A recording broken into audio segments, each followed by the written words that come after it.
हाय 8 मई 2023 की न्यूज आपके सामने पेश करता है dysfunctional Indian. Have fun. Since 1988 42 MPs have been removed from the parliament। सिर्फ 42 यार, बहुत कम है। देखो अपना लड़का बहुत गुस्से वाला है पर है बहुत talented. Virat Kohli Indian Premier League में पहला बैट्समैन बन गया जो कि 7000 से ऊपर रन बना चुका है since the Inception of IPL in his 233rd match. Brilliant Virat भाई। तो ये थोड़ा गौतम भाई से सॉर्ट आउट भी कर लो, अच्छा नहीं लगता है। ट्विटर की तानाशाही शायद होने वाली है खत्म क्योंकि a new micro blogging platform या कह लो सोशल मीडिया वेबसाइट आ गई है by the name of Bluesky. इसकी खास बात यह है that it is made for decentralised ecosystem और ये बना है ऑन ऑथेंटिकेटेड ट्रांसपोर्ट प्रोटोकॉल पे। और इसको बनाया है ट्विटर के पुराने बिगीज ने जो आज की डेट पे ट्विटर पे नहीं है। देखो खास बात यह है कि अगर कोई भी और प्लेटफॉर्म जो कि बना है on AT platform means authenticated transport protocol पे, अब यूजर डायरेक्टली मूव कर सकते हैं दूसरे प्लेटफॉर्म पे without losing their data, photos, media work. So that's a good news. By 2026 India बनना चाहती है इलेक्ट्रॉनिक प्रोडक्ट मैन्युफैक्चरिंग में लीडर। तो विजन है कि $300 बिलियन की इंडस्ट्री तो बनना ही है बॉस कम से कम। लेकिन चल क्या रहा है, हम बात करते हैं इलेक्ट्रॉनिक वेयरेबल्स की। अब ये अपना फाइनेंशियल ईयर 2023 में ये इंडस्ट्री पहुंच गई है, प्रोडक्शन हो गया इंडिया में ऑफ मोर देन 8000 करोड़। अब ये माना जा रहा है कि इसी करंट फाइनेंशियल ईयर में ये पहुंच जाएगा बाय 15,000 to 17,000 करोड़ तक। अब यार इलेक्ट्रॉनिक वेयरेबल्स मतलब कि जैसे तुम्हारे smart watches, earphones, that's a good news. भाई सोच लो, क्योंकि मिनिस्ट्री ऑफ पेट्रोलियम की एक रिपोर्ट आई है जिसमें उन्होंने क्लियरली बोला है कि इंडियन गवर्नमेंट को बाय 2027 डीजल व्हीकल्स को बैन कर देना चाहिए। एंड बिग सिटीज का मतलब जहां पे पॉपुलेशन 1 मिलियन से ऊपर की हो। और हाँ, increase the share of grid power by 40% in the national energy basket by 2035। Petroleum ministry बड़े स्ट्रॉन्ग मूव दे रहे हो यार। Finding of the first water body census conducted by the ministry of Jal Shakti is out now. और ये पता चला है कि हमारे देश से ग्राउंड वाटर कम होता जा रहा है और क्लाइमेट चेंज की वजह से बहुत ज्यादा फ्लड्स और ड्राउट बढ़ते जा रहे हैं। Biodiversity is at loss. Chartered accountant, CS, the audit companies आपकी थोड़ी सी लगने वाली है क्योंकि सुप्रीम कोर्ट ने बोला है कि prevention of money laundering act 2002 आप पे भी अप्लाई होगा अगर क्लाइंट पकड़ा जाता है घपले में। अब इसका मतलब ये है कि आप उनका पैसा मैनेज कर रहे हो तो पहली बात आपने KYC मतलब नो योर कस्टमर ढंग से क्यों नहीं करी, क्योंकि कोर्ट से पहले आपको पता लगना चाहिए था कि गड़बड़ है। पेपर वर्क में दिखता है ना ये balance sheet, credit what comes in debit what goes out. North east crisis has taken N अगली turn. 23,000 people have fled from their home। 54 से ज्यादा लोग मर चुके हैं। मणिपुर क्राइसिस बढ़ती जा रही है। I just hope things get better। ये रिपोर्ट मेरी नहीं है, ये रिपोर्ट आर्मी ने दी है। 9 मई 2023 एंड प्रस्तुति from dysfunctional Indian starts now. Food business operators जो कि मिसलीडिंग एडवर्टाइजमेंट बना रहे हैं उनको बच के रहना होगा from food safety and standard authority of India की एडवर्टाइजमेंट मॉनिटरिंग कमिटी से। अभी फ्रेश 32 केसेस रजिस्टर हुए हैं अगेंस्ट फूड बिजनेस ऑपरेटर्स जो कि मिसलीडिंग क्लेम्स दे रहे थे। पास्ट में 170 केसेस रजिस्टर हो चुके हैं। बात यह है अगर आप ऑर्गेनिक के नाम पे, नेचुरल के नाम पे चीजों को बेचोगे और वो साइंटिफिकली प्रूव नहीं कर पाओगे कि वो सही है तो यार FSSAI छोड़ेगी नहीं बॉस। जब इंसान मल्टी बिलियनियर बन जाता है तो सोचता है कि यार ये कुछ चीजें तो अब मुझे शौक के लिए, ईगो के लिए करनी चाहिए। तो आता है एयरलाइंस बिजनेस और किस तरीके से डाउन होता है। एग्जाम्पल है Kingfisher, jet Airways and now Go Air या गो फर्स्ट जो आज की डेट में उसका नाम है। तो बात यह है कि गो एयर ने फाइल कर दी है बैंक्रप्सी। गो एयर ने बोला है कि देखो हम है कर्जे में बाय मोर देन 11,500 करोड़। अब ये कर्जा है वेंडर्स का, फाइनेंशियल इंस्टीट्यूशन का, और वो लोग जो ऑलरेडी टिकट ले लिए थे इस उम्मीद में कि कहीं जाना का होगा, पर अब यार केस चला गया NCLT के पास। So this is the best time for Indian startup and specially fintech startups to establish themselves in India. अब सोचो यार, कोई तो बात होगी कि रेजर पे जैसी कंपनी जो कि फिनटेक की एक बहुत बड़ी कंपनी है, जो कि $1 बिलियन कंपनी है, वो अपना एस्टैब्लिशमेंट US से हटा के इंडिया में वापस ला रही है। थोड़े टाइम पहले वॉलमार्ट की एक कंपनी है फोन पे, वो भी फिनटेक कंपनी, उसने भी अपना एस्टैब्लिशमेंट सिंगापुर से हटा के इंडिया में लाया। रीजन क्या है ना यार, टैक्सेशन बेनिफिट्स, उसके बाद IPO लिस्टिंग आराम से, वेंचर कैपिटलिस्ट इन्वेस्टमेंट भी आराम से मिल जाती है, रूल्स एंड रेगुलेशन कंपैरेटिवली बाकी कंट्रियों से बेटर होते जा रहे हैं। And bye the way gift city के बारे में जरूर पढ़ना, स्टार्टअप्स के लिए बूम है। But the dirty part about these startups, unicorn and big company is their valuation process. Invesco जो कि इन्वेस्टर है in food delivery company by the name of Swiggy, उसकी वैल्यूएशन उसने घटा दी है बाय 33%। मींस पहले कंपनी की वैल्यूएशन थी एट $8.2 बिलियन जो कि आज की डेट में उन्होंने कर दी है $5.5 billion. Government is carrying a lot for national company law tribunal. अब होता क्या है, केसेस बहुत आ जाते हैं तो गवर्नमेंट ने बोला देखो हम एक सेटलमेंट मैकेनिज्म लाएंगे under insolvency and bankruptcy code. इसका मतलब यह है जो क्रेडिटर डेबिटर है वो इनफॉर्मल तरीके से पहले सेटलमेंट कर लेंगे डिस्प्यूट का, उसके बाद NCLT कोर्ट पे पहुंचेंगे। Now that's a good move. Shadow में यार 2.7 करोड़ पैसेंजर्स को ट्रेन में ट्रैवल करने को नहीं मिला यार इन 2022 से लेके 2023 तक डिस्पाइट बाइंग टिकट्स। यार ऐसा कुछ नहीं है कि निकाल दिया गया, वो एक्चुअली वेटिंग लिस्ट में था ना, और वो ट्रेन बिजी थी जो बिजी रूट पे जाती है, तो कोई बात नहीं, ट्रेन में बढ़ानी चाहिए इंडियन रेलवेज को। सी यू, कल मिलते हैं। High dysfunctional सेक्सीज। सेक्सी होता है। 10th मई 2023 की डिसफंक्शनल न्यूज में आपका स्वागत है। So here we go, सेक्सीज।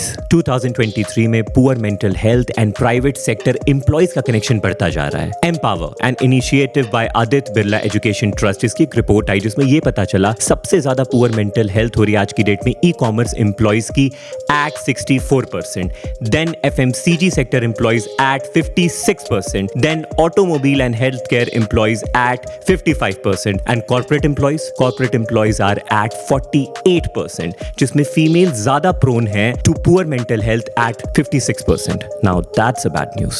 Gone are the days जब छोटे शहरों में, गांव में लोग लूज ऑयल यूज करते थे, लोकल प्रोडक्ट यूज करते थे। आज की डेट में लोग ब्रांडेड खाने पीने का सामान यूज कर रहे हैं, और भाई क्यों ना करे, प्राइस अब उतनी नहीं रही जितनी पहले होती थी, लोकल वाले के बराबर चल रही है प्राइस। ये देखा गया है sale of edible oil, rice, wheat flour got increased by 15% since April 2023। और हो भी क्यों ना, इस बार फार्मर्स के लिए राबी सीजन गया है बहुत अच्छा। आई love you but you don't love me because I don't have money. पर आरबीआई के पास तो है ना। आरबीआई का डेटा आया है, इंडिया का एक्सटर्नल डेट है एट $613.1 बिलियन और इंडिया का फॉरेन एक्सचेंज रिजर्व है एट $562.85 billion.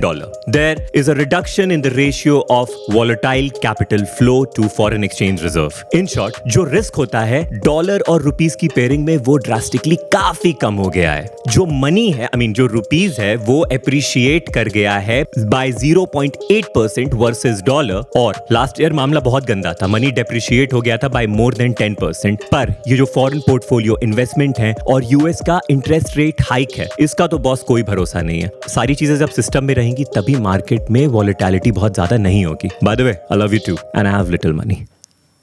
11th मई 2023 के डिसफंक्शनल न्यूज में आपका स्वागत है।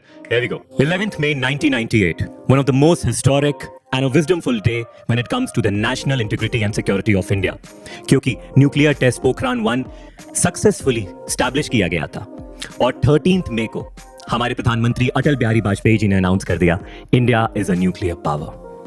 बड़े देश जैसे कि यूएस ने हम पे सैंक्शंस लगाए, पर 2005 में उन्होंने बोला कि एक्सेप्शनल केस है बॉस, तो नो सैंक्शंस, इंडिया के साथ अब न्यूक्लियर एग्रीमेंट करते हैं। इन 1964 जब चाइना ने न्यूक्लियर टेस्ट किया था, उस वक्त हमारे प्रधानमंत्री लाल बहादुर शास्त्री जी ने होमी भाभा को और उनकी टीम को अलोकेट किया कि आप स्टडी करो on nuclear and how the system is made and done. And ऐसा कहा जाता है कि 1974 को हमारी प्रधानमंत्री इंदिरा गांधी जी ने ग्रीन सिग्नल दिया था, बनाओ ना boss. Today's India's space economy is at $9.6 billion, and by 2030 it is going to cross $60 billion, creating more than 2 lakh jobs, and the credit goes to the new Space Policy 2023 presented by ISRO. Best part about this policy is now ISRO need not to focus on manufacturing of space products, and they can focus completely on research and development of advanced technology. They can cater their professional manpower in projects like Chandrayaan and Gaganyaan. Also, they need to share these advanced technologies to non-government organizations and government companies. Half of the TV shows जो आप India में देखते हो उसकी hosting होती है from foreign satellite. इसका मतलब million billion going away from India. In fact हमारी जो सिक्योरिटी एजेंसीज है, डिफेंस एजेंसीज हैं, अगर उनको अर्थ ऑब्जर्वेशन डेटा या इमेजरी चाहिए होती है तो वो लेती हैं from foreign sources, means $billion going away from India. I hope हमारी न्यू स्पेस पॉलिसी मैजिक करता है। क्या रखा है वॉर में, जो रखा है प्यार में रखा है। अब देखो रशिया के साथ क्या हुआ। आज की डेट में यूरोपियन कंट्रीज जो हैं वो और ज्वाइन करना चाहती हैं नेटो। नेटो मतलब यूएस का फुल सपोर्ट। अभी फिनलैंड ने ज्वाइन कर लिया, स्वीडन ज्वाइन करने वाला है, यूक्रेन भी देर सवेर कर ही लेगा, और भी बहुत सारी कंट्रीज जो नेटो की मेंबर नहीं थी वो सोच रही हैं ज्वाइन करने का, क्योंकि उनको क्लैरिटी हो गई है बॉस अगर रशिया से बचना है तो नेटो ज्वाइन करना है। तो रशिया के लिए ये जो वॉर थी वो फेवर में नहीं गई है एट ऑल। अब रशिया के सपोर्ट में आज की डेट में कौन है ले दे के, चाइना, और इंडिया न्यूट्रल स्टैंड रख रहा है। पर अगली लड़ाई जो होगी वो होगी आर्टिक रीजन को लेके, क्योंकि वो एकदम वर्जन है। अभी वहां पे ऑयल मिनरल क्या क्या है, कंट्रीज जैसे डेनमार्क, स्वीडन, आयरलैंड, ETC। अब रशिया अगर वहां भी कंट्रोल चाहता है तो बॉस ये पुरानी वाली लड़ाई झगड़े की पॉलिसी तो तोड़नी होगी। Let's cook some news on 12th May 2023 and here we income tax authority ने बोला नेटफ्लिक्स आप कमाए हो 2021 से लेकर 2022 तक 55 करोड़ रुपीस इन इंडिया। अब बॉस इस इनकम पे तो टैक्स बनता है ना इंडिया में। पहली बार एक डिजिटल कंपनी जो कि इलेक्ट्रॉनिक कॉमर्स में है उस पे इंडियन अथॉरिटी टैक्स लगाएगी। तो नेटफ्लिक्स थोड़ा कम मुस्कुराओगे ना आप। आज की डेट पे अडानी ग्रुप पे डेट है more then 2.27 lakh crore rupees, और शायद इसी उधार को चुकाने के लिए अडानी ग्रुप ने बोला है कि हम अपने शेयर्स को बेचेंगे। किसके? Adani enterprise, Adani transmission and Adani green energy, ताकि 2 to 2.5 billion dollar rupees raise कर पाए। अब देखो यार, हिंडनबर्ग रिपोर्ट ने अदानी ग्रुप की ऐसी तैसी कर दी थी। उसके बाद इन्होंने सोचा था कुछ बिलियन हम उठा लेते हैं बाय एफपीओ, वो भी नहीं हो पाया। लेट्स सी अदानी के अच्छे दिन वापस आ रहे हैं कि नहीं। कितना सेक्सी जमाना आ गया है यार, स्ट्रेस लोन भी बिकते हैं। काश मेरे लाइफ में भी ऐसा होता कि मेरे स्ट्रेस भी आराम से सेल आउट हो जाते। एचडीएफसी और एचडीएफसी बैंक का मर्जर होने वाला है, तो एचडीएफसी ने कहा है कि यार हमारे जो स्ट्रेस लोन है ऑफ 2000 करोड़ रुपीस, उसको हम बेचना चाहते हैं और बहुत जल्द बेच भी देंगे। आज की डेट में नॉन परफॉर्मिंग असेट्स अपने में एक असेट्स है और बड़े इजीली बिक जाते हैं। साइज मैटर्स, जितना बड़ा उतना अच्छा। आई मीन रियल एस्टेट, जो रियल एस्टेट वाली कंपनीज हैं वो कह रही है अब हम मॉल और बड़े बनाएंगे, 30 to 40% और बड़े। देखो आइडियली 500,000 to 700,000 स्क्वायर फीट के ये मॉल बनाते हैं, लेकिन अब 1 मिलियन स्क्वायर फीट से नीचे नहीं बढ़ेगा, चाहे वो अहमदाबाद हो, चाहे वो नोएडा हो, चाहे कंपनी डीएलएफ हो, चाहे पलासी हो, चाहे लुलू हो। अब क्या है, सिर्फ शॉपिंग नहीं, एंटरटेनमेंट भी मांगता है बॉस, रिलैक्सेशन भी मांगता है। 24 बड़े इंपोर्टर्स पकड़े गए फ्रॉम बॉम्बे टू चेन्नई। क्या कर रहे थे? जीएसटी इन्वेजन 11,000 करोड़ का, मतलब टैक्स में घपला। पैसा जो है वो नहीं दिखा रहे हैं कितना सही है। अब गवर्नमेंट ने बोला कि बॉस ये तो बड़ा गलत है। अब सुनो तुम लोग, जिन जिन लोगों का बिजनेस का टर्नओवर है मोर देन 5 करोड़ रुपीस और ट्रांजैक्शन हो रहा है from business to business under GST, अब आप लोगों को ई इनवॉइसिंग करनी होगी। मतलब ये कच्चा बिल नहीं चलेगा, ये एकदम डिजिटल वाला बिल, सब कुछ सामने ट्रांसपेरेंट बॉस। अच्छा, ये होगा फ्रॉम 1 अगस्त 2023। मुस्कुरा। It's Saturday, 13 May 2023. Make sure you get drunk, smell good, flirt a lot, and here we go with news. School में याद है वो इकोनॉमिक्स वाली बुक, उसमें एक चैप्टर होता था इन्फ्लेशन। अब उसमें सबसे बड़ा मेजर एस्पेक्ट होता है आज की डेट में रिटेल इन्फ्लेशन, या कह लो कंज्यूमर प्राइस इंडेक्स। इसका मतलब है the rate at which the price of good and services increase. वो गुड जो कंज्यूमर पर्सनल यूज के लिए यूज करते हैं। अच्छी बात यह है आज की डेट में वो कम हुआ है। रिटेल इन्फ्लेशन है एट 4.7%, कुछ टाइम पहले था 5.66%। एक बात और, आरबीआई कहती है कि 4% से ऊपर नहीं होना चाहिए, तो गवर्नमेंट ऑफ इंडिया और आरबीआई जो पॉलिसीज लाती है वो कोशिश करती है बॉस 4% के अंडर ही रहे। 4.7 वेरी गुड, बट स्कोप है boss. This new era 2023 is all about US versus China, who is going to be the supreme leader in semiconductor and then Indo-Pacific region में dominance जो China अपनी बढ़ाता जा रहा था, तो US आया Indo-Pacific Economic Framework के साथ 2022 में, जिसमें dozens of country members हैं, जिसमें इंडिया भी मेंबर है and it count for 40% of the world GDP। अब चाइना को ये नहीं अच्छा लगता है कि इंडिया क्वाड का मेंबर क्यों है। क्वाड के मेंबर्स मतलब इंडिया, जापान, यूएसए, ऑस्ट्रेलिया। हमारे chief of defence general Chauhan जा रहे हैं सैंटियागो यूएसए मीटिंग करने फॉर इंडो पैसिफिक कोऑपरेशन, और वहां पे दूसरे कंट्रीज के बड़े बड़े आर्मी के जनरल्स होंगे, तो हो सकता है कुछ बड़े डिसीजंस लिए जाए। अगले महीने जून में मोदी जी जा रहे हैं यूएसए इंडो पैसिफिक से रिलेटेड अच्छी डील फाइनल करने, जो इंक्लूड करेगी डिफेंस डील। हमारे foreign minister mister Jaishankar Sweden जाने वाले हैं बहुत जल्द, वो भी जो मीटिंग करने वाले हैं वो होगी फॉर इंडो पैसिफिक कोऑपरेशन।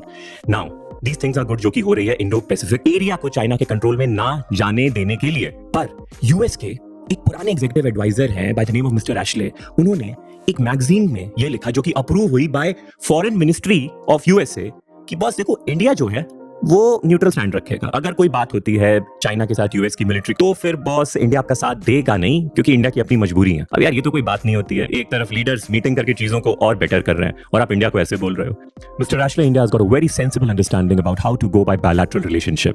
अगर आप चाहोगे आपके कहने से किसी के लिए हम अपनी मिलिट्री भेज दें और लड़ाई करें, that's not what India is. We keep neutral stand when it's needed and we know who have supported us in the past and who haven't. Thank you so much, आपने हमारा साथ दिया 25th एपिसोड तक, and we really want you to engage with us and tell us what we dysfunctional should talk about. Trust me, together we are going to make dysfunctional Indian super dysfunctional. Thank you. No cap.